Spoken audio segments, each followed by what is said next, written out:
எங்கள் flight morning 7 o'clock 6:30 to 7 land ஆகிடுச்சு. So அங்கேருந்து பார்த்தீங்க அப்படின்னா 5 minutes ட்ரைவ் பண்ணி வந்தால் நாங்கள் ஸ்டே பண்ணியிருக்கோம் ஹோட்டல் வந்துருச்சு.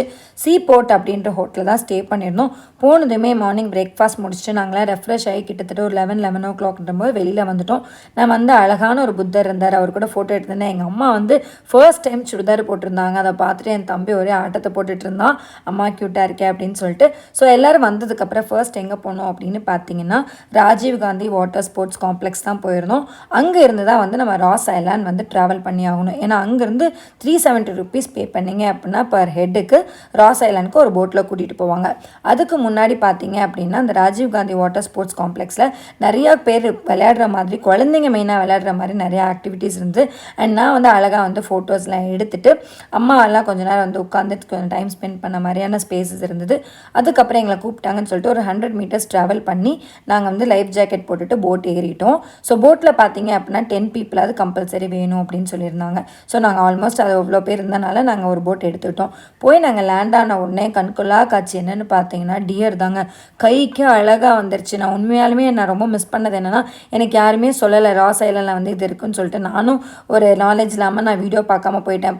ஏன் சொல்லி இவ்வளோ ஃபீல் பண்ணுறேன்னா, போகும்போதே இளநீ பிரெட் இதெல்லாம் தாராளமாக வாங்கிட்டு போய் மானுங்களுக்கு ஃபீட் பண்ணலாம். நான் அந்த மொமெண்ட்டை ரொம்ப மிஸ் பண்ணிட்டேன். பட் அங்கே இருந்ததை மட்டும் மானுங்களுக்கு வாங்கி கொடுத்துட்டு அங்கேருந்து 80 rupees பே பண்ணிங்க அப்படின்னா பேட்டரி காரில் போகலாம். பேட்டரி காரில் ஏன் போகணும் அப்படின்னா கொஞ்சம் அப்ஸ் அண்ட் டவுன்ஸாக இருக்கும், பெரியவங்களால நடக்க முடியாது. போகிற வழியில் பார்த்தீங்க அப்படின்னா பிரிட்டிஷ் கட்டியிருந்த அவங்க கன்ஸ்ட்ரக்ஷன் நிறைய கிரிமட்டோரியம் அதெல்லாமே வரும், பார்த்துட்டே போகிற மாதிரி இருக்கும். ஸோ ஈஸியாக போனீங்க அப்படின்னா அங்கே தான் ஸ்டாப் ஆகிட்டு பார்த்தா இல்லை நீங்கள் ஸ்டெப்ஸ் இறங்கி கீழே போங்க அப்படின்னு சொல்லிட்டாங்க. அங்கே போய் பார்த்ததாங்க தெரிஞ்சு அவ்வளோ அழகாக இருந்ததுங்க அந்த சீ பார்க்குறதுக்கே. ஒரு பெரிய லாங் பிரிட்ஜு, அந்த சீல கலர் கலரான ஃபிஷ், அப்பா பார்க்கவே அவ்வளோ அழகு. அங்கே வந்து ஒரு லைட் ஹவுஸ் இருந்தது.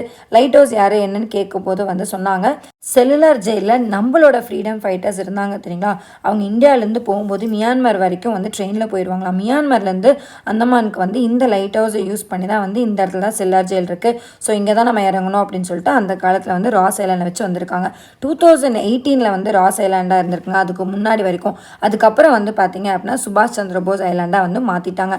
இது வந்து சுனாமி வர வரைக்கும் இந்த ராஸ் ஐலாண்ட் அவ்வளோ அழகாக இருந்துதான். ஏன் ராஸ் ஐலாண்ட் இல்லை அப்படின்னா போர்ட் பிளேயரே காலி சுனாமி வந்தப்போ அப்படின்றது கூட சொல்லியிருந்தாங்க.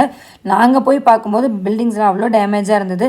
பட் நான் ரொம்ப ஃபீல் பண்ணுறேன், அப்போ இன்னும் அழகாக இருந்திருக்குமோ அப்படின்னு சொல்லிட்டு. நாங்கள் போகும்போது கிரிமட்டோரியம் சர்ச் எல்லாமே இருந்ததுங்க.